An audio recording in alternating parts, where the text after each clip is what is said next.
صدای بی صدا مثل یک کوه بلند، مثل یک خاک کوتاه،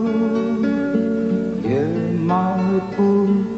یه مرد در شب بی تپش، این طرف اون طرف میافتاد تا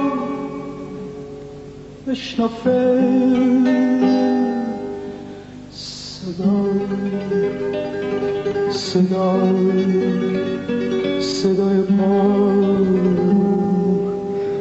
صدای پا